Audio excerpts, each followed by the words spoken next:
Muy buen día amigos, bienvenidos una vez más a CREE.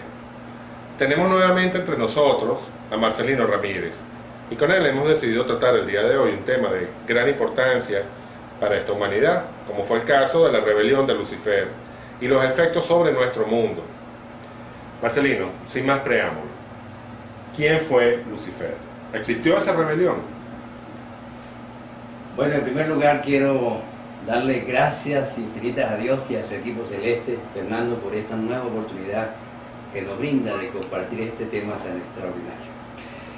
Sí, efectivamente, la rebelión de Lucifer ocurrió aproximadamente unos 200.000 años atrás.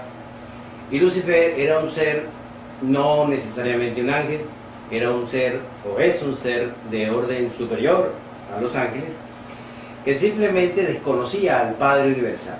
Recordemos que en la creación, según lo que nos dice el libro de Durantia, existen seres de alta perfección que conocen al Padre Universal, pero existen seres creados fuera del centro de la creación que no conocen al Padre Universal. Este desconocimiento de Lucifer, del Padre Universal, hizo que en un momento dado su yo inmaduro, aunque un ser celestial con niveles importantes, pero un ser inmaduro en comparación con un ser perfecto del universo central, se enfrentara al Hijo Creador, quien lo creó, y por supuesto al Padre Universal. ¿En qué consistió ese enfrentamiento? ¿Y quiénes se unieron a Lucifer? Es importante que comprendamos que el universo local o el pedazo de galaxia creado por el Hijo Creador que se encarna en Jesús de Nazaret tiene unas 10.000 parcelitas que se llaman sistemas de mundos. Estas 10.000 parcelitas, una de ellas estaba gobernada por Lucifer. Y Lucifer tenía a cargo 607 mundos habitados por seres humanos similares a nosotros. Esos 607 mundos tenían sus príncipes planetarios y por supuesto hizo posible esa rebelión en esa parcela o en ese pedazo de universo local. Una cantidad de seres celestiales le apoyaron. ¿Qué tantos seres celestiales estamos hablando? Dicen, coincidiendo un poco con lo que dice el Apocalipsis de la Biblia, la tercera parte de las estrellas del cielo se unieron, ¿no? Entonces fue una rebelión importante. ¿Y en qué consistió? Consistió en el hecho de rechazar el plan del Padre Universal. Es importante saber que el ser humano tiene un ego humano de origen animal, pero los seres celestiales tienen un nivel de comparación entre su perfección y la perfección de los seres de mayor nivel. Y como ese grado de perfección de alguna manera no es tan elevado, hay una diferencia, y esa diferencia puede permitir que el ego del ser celestial se revele.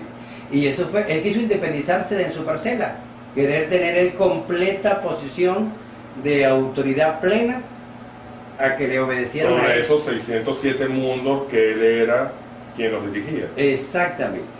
Pero los dirigía de una forma subordinada, por lo que entiendo.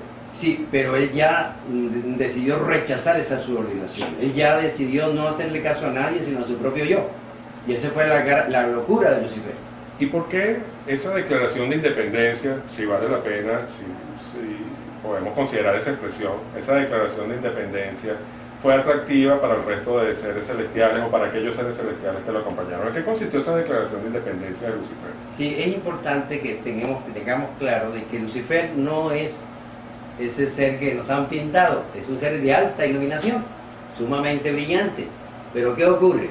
Que los seres que estuvieron con él durante tanto tiempo cooperando en esta pequeña parcela, en este sistema de mundos, esos seres celestiales veían a un ser sumamente iluminado, sumamente brillante en todas sus actividades, y eso hizo que le apoyaran una gran cantidad de personas. Nunca pensaban los seres, muchísimos seres celestiales honestos no pensaban de que este ser se iba de alguna manera a desviar por un camino equivocado, y por eso lo apoyaron. Y consistió, fundamentalmente hubo un manifiesto de esa rebelión, que llamó el manifiesto de Lucifer. Consistió en desconocer totalmente a un Padre Universal que no había podido visualizar, que simplemente era por fe.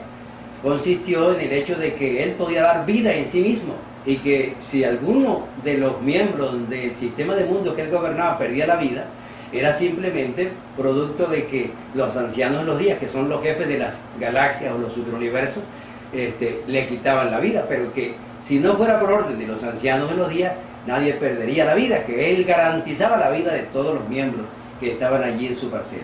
Dime una cosa y antes de entrar a la siguiente pregunta. Cuando hablamos de Lucifer, hablamos de Satanás, hablamos del diablo, hablamos de Belcebú.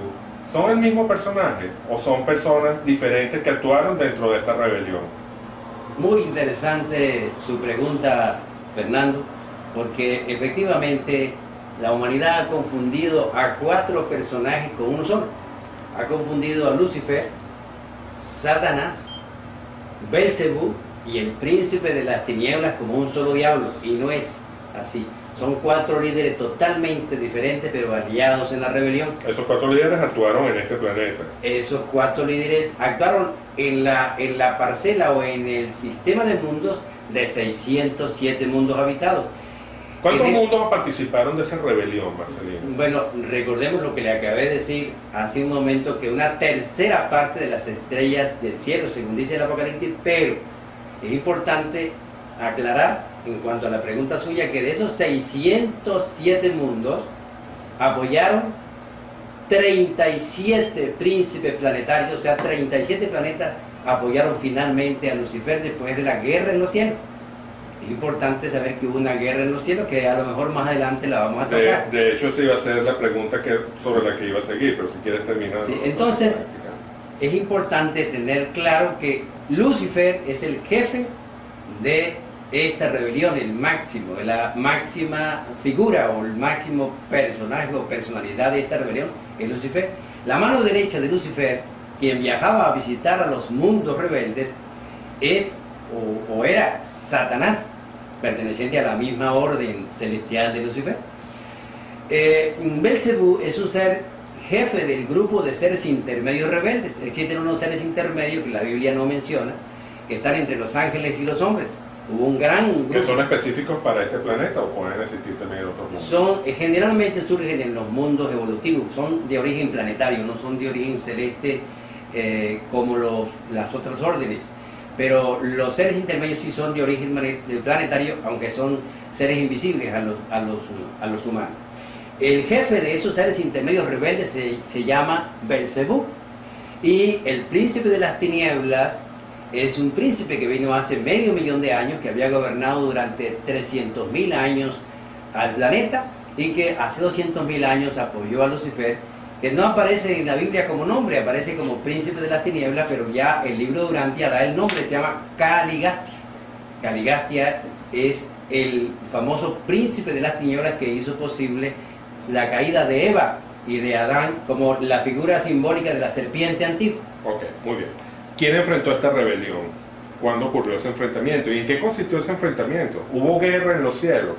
Exactamente, la rebelión de Lucifer fue enfrentada a nivel celeste, en el sentido de la parcela o el sistema del mundo en el cual él se desenvolvía o gobernaba. La enfrentó la mano derecha del Hijo Creador. La mano derecha del Hijo Creador no es un arcángel como se ha creído. El arcángel Gabriel no es un arcángel.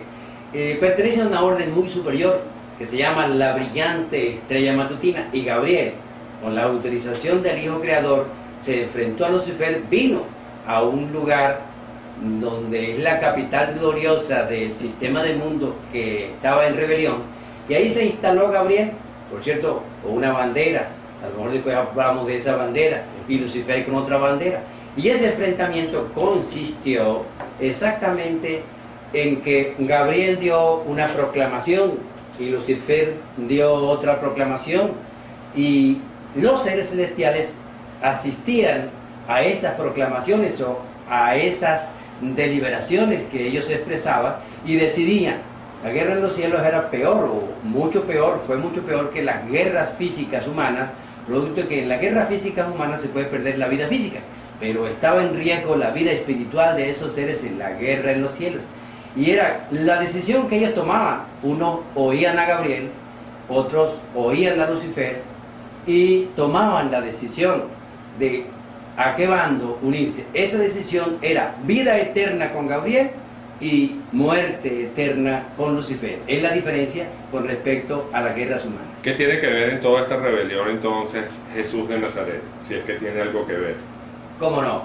El Hijo Creador encarnado en Jesús de Nazaret tenía un propósito extraordinario y es importante la ampliación que hace el libro de Urantia con respecto a los auto-otorgamientos del Hijo Creador en distintas órdenes celestiales. A la Trinidad Infinita le pide al Hijo Creador que tenga una cantidad de experiencias en sus criaturas, 7 experiencias, y él había elegido 6 de sus seres creados para auto-otorgarse, pero nunca había elegido a un ser de carne y hueso, y precisamente eligió a ese ser de carne y hueso en el hijo de José y el hijo de María, Jesús de Nazaret.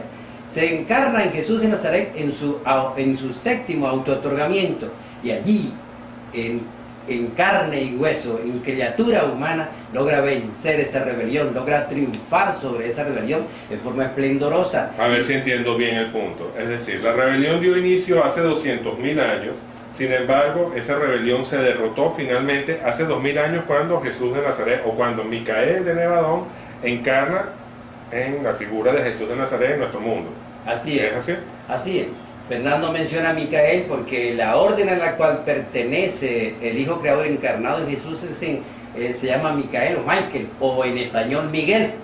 Tampoco existe un arcángel Miguel como tal. La orden a la cual pertenece el Hijo Creador encarnado en Jesús es la orden de Miguel. Y sí, el objetivo es venir y triunfar. Precisamente un poco antes del bautismo de Jesús en el Jordán, unos 4 meses antes, él se interna en un monte muy conocido que se llama el Monte Hermón, y ahí está 6 semanas. Y en la última semana él le pide al Padre que tenga contacto o que le permita tener contacto con sus hijos rebeldes. Vienen Satanás y Caligastia.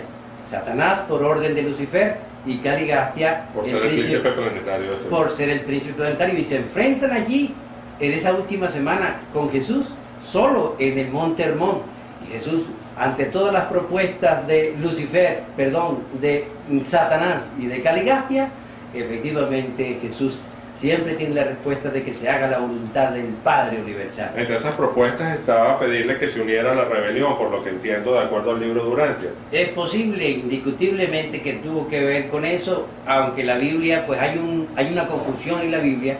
Jesús habló algo a los apóstoles sobre esta estadía de él en el Monte Hermón, y también habló algo sobre la estadía en el desierto después del bautismo.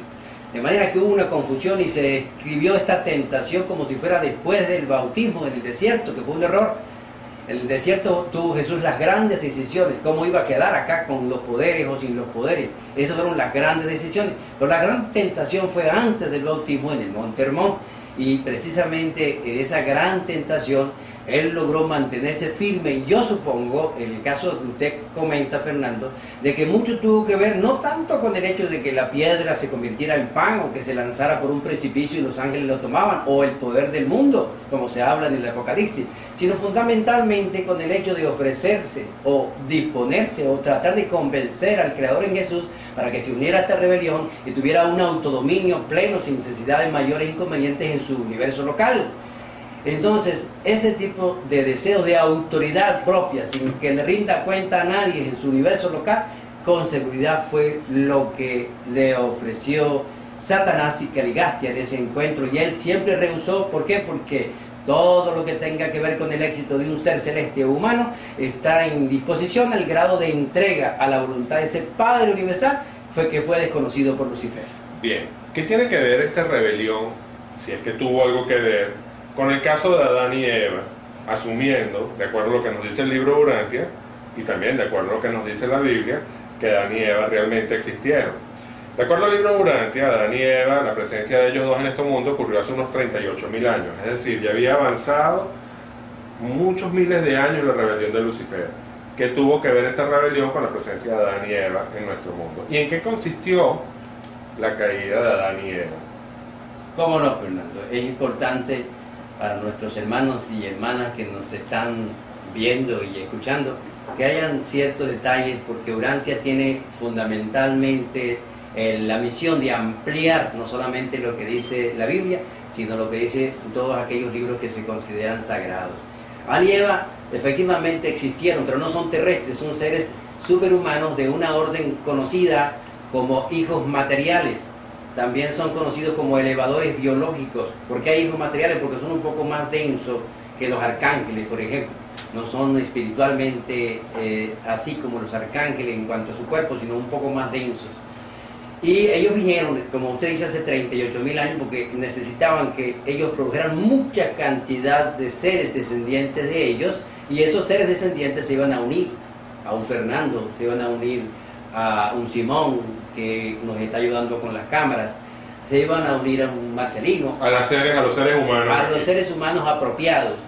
Y esa mención bíblica que los ángeles se unieron con las hijas de los hombres, ¿tiene algo que ver con eso? No exactamente, eso fue una raza que se produjo antes de la rebelión de Lucifer. Recuerden que el libro Urantia expresa que antes de la llegada de Adán y Eva se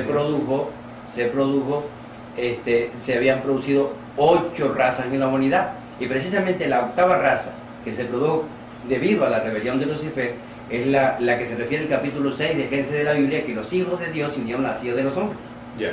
Pero no quiero desviarte de la pregunta que te había hecho. O sea, ¿qué tiene que ver la rebelión de Lucifer con Adán y Eva? Ahí voy. En el caso de Adán y Eva, no apoyaron. Adán y Eva vinieron 162.000 años después de la rebelión y no apoyaron la rebelión de Lucifer. El príncipe Caligastia estaba aquí y él podía comunicarse con Adán y con Eva. Ellos lo podían ver directamente y los humanos no podían ver al príncipe Caligastia, pero Adán y Eva sí. Y el príncipe Caligastia hizo un propósito de hacer caer, o tuvo un propósito de hacer caer a Eva y a Adán, porque no habían apoyado a la rebelión. Y entonces trataron por todos los medios de convencer con planes donde la impaciencia de Eva de alguna manera cayó en ese deseo, en ese anhelo de la famosa serpiente antigua en forma simbólica, porque nada tiene que ver Caligastia con serpiente. Y lamentablemente Eva cedió, después de tantas propuestas, a unirse por la impaciencia de no esperar el tiempo requerido, que hubiera un número significativo de descendientes puros para empezarlos a ligar con los humanos.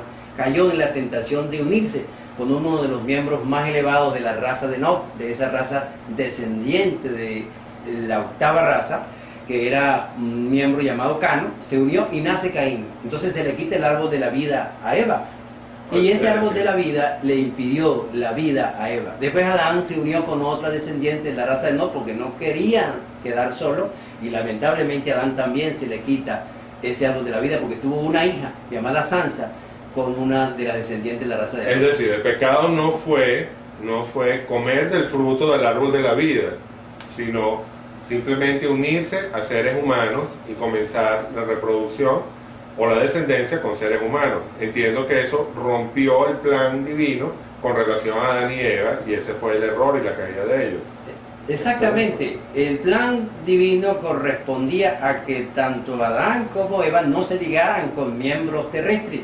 Podían ligarse sus hijos e hijas, pero no ligarse ellos. Y esa liga, como se la había siempre advertido el arcángel cuidador del árbol de la vida, un árbol que se había traído en la época de la llegada del príncipe, hace 500.000 de años, para mantener con vida a 200 seres, ese árbol se mantuvo para que le diera la vida a Adán y a Eva. Y lamentablemente no fue así. Esa impaciencia de Eva, y también en parte impaciencia de Adán, lamentablemente hizo que le quitaran el árbol de la vida y no pudieron continuar viviendo con el árbol de la vida. Ellos deberían estar con nosotros y la humanidad estuviera enormemente progresada, pero lamentablemente esta caída, que fue el segundo gran fracaso de la humanidad, producto que el primero fue el apoyo de nuestro príncipe planetario a Lucifer y el segundo la caída de Adán y Eva, y ha hecho retroceder en forma significativa a la humanidad, aún con el derramamiento del Espíritu que hizo posible el Creador en Jesús hace 2000 años. ¿En qué consistió, o sea, qué consecuencias tenía para los planetas que se unieron a la rebelión?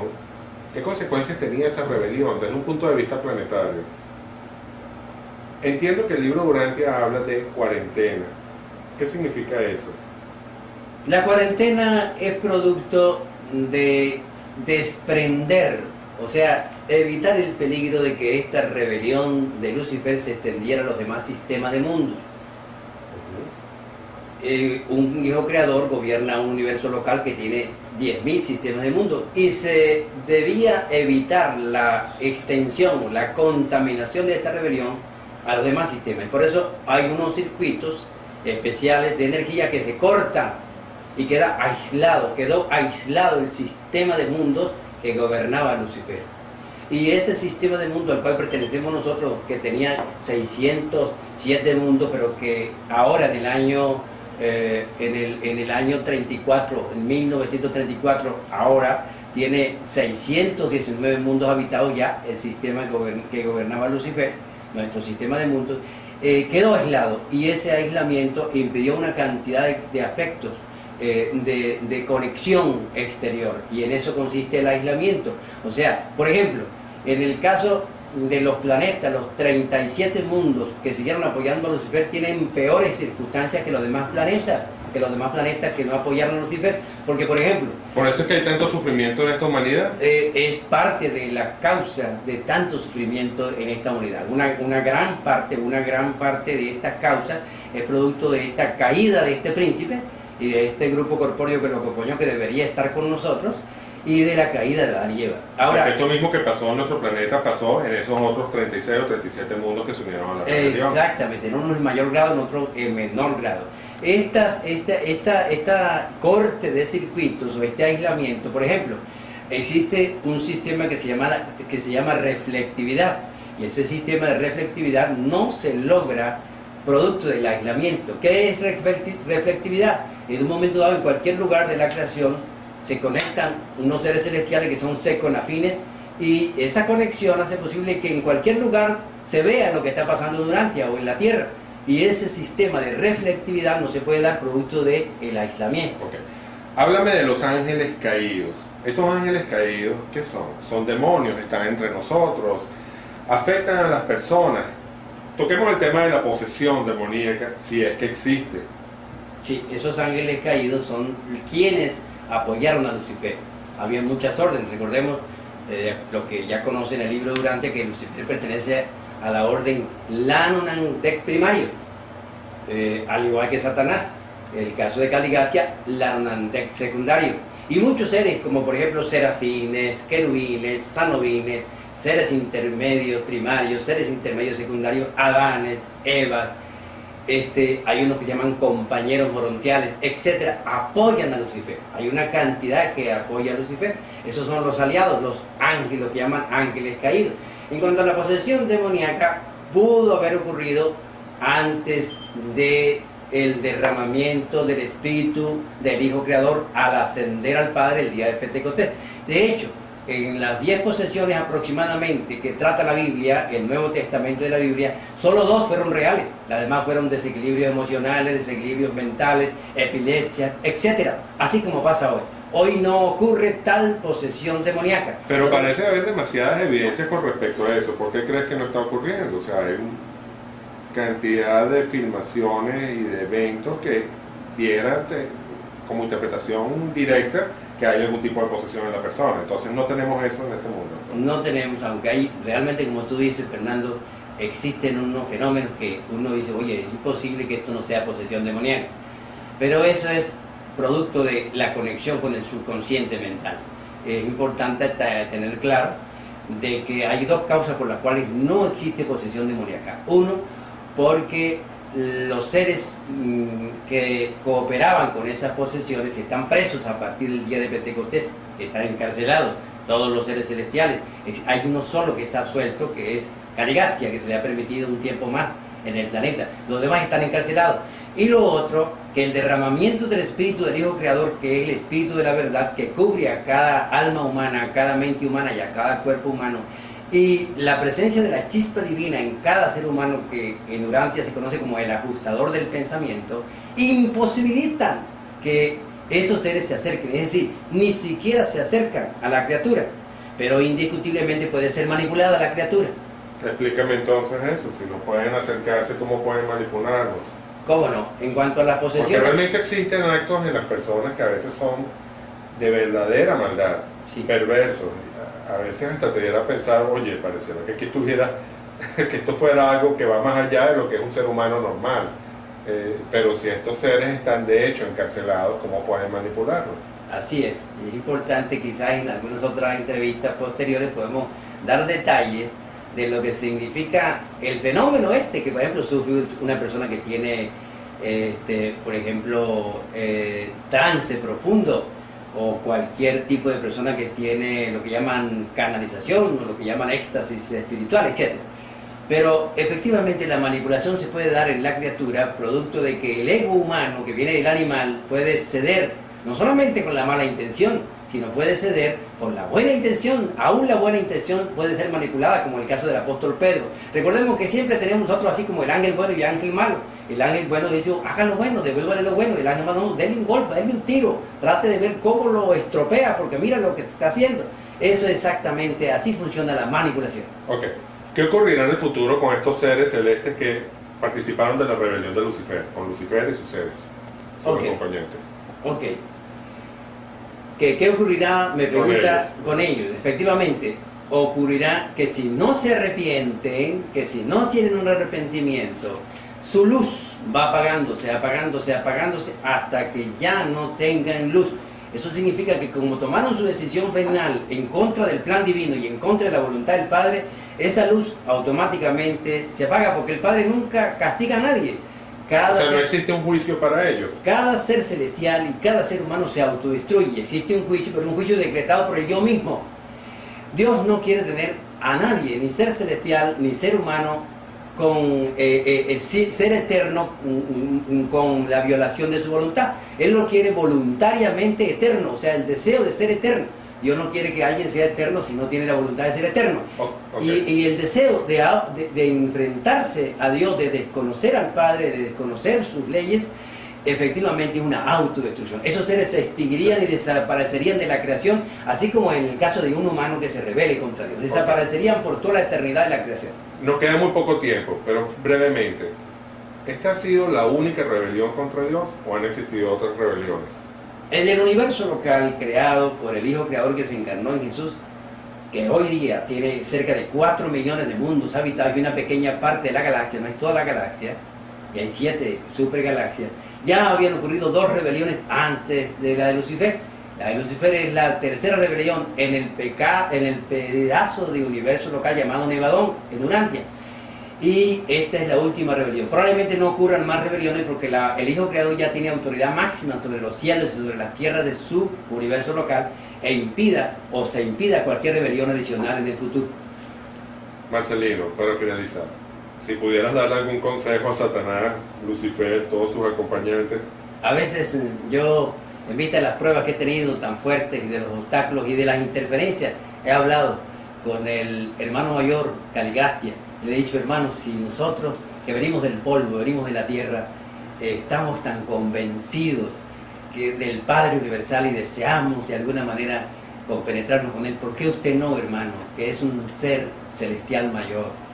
Incluso le he dicho, yo he estado trabajando incluso para su salvación, hermano. Inspírese por este ser que viene del polvo y que desea darle un abrazo, siendo usted un ser arrepentido. Y eso es el deseo de que se arrepientan, así como deseo que Venezuela salga adelante por ese verdadero grado de humildad para arrepentirse de aquello negativo y verdaderamente evitar esa extinción del alma. Así también deseo para Lucifer, para Satanás, para Belcebú, para Caligastia y para todos los seres que le apoyaron, que se arrepientan para abrazarnos allá llenos de regocijo en esa eternidad que se nos dio a cada uno de los seres celestiales y a cada uno de los seres humanos. Bueno, pues bien, Marcelino, muchísimas gracias por esta nueva oportunidad de tenerte entre nosotros. Nos honra con tu presencia aquí en Caracas. Espero, amigos, que les haya gustado este tema. Nuevamente me pareció muy interesante y es un tema que realmente ha afectado a nuestra humanidad, pero que con el libro de Urantia, pues tenemos muchísima más información y sabemos en qué consistió realmente. Muchas gracias, hasta la próxima.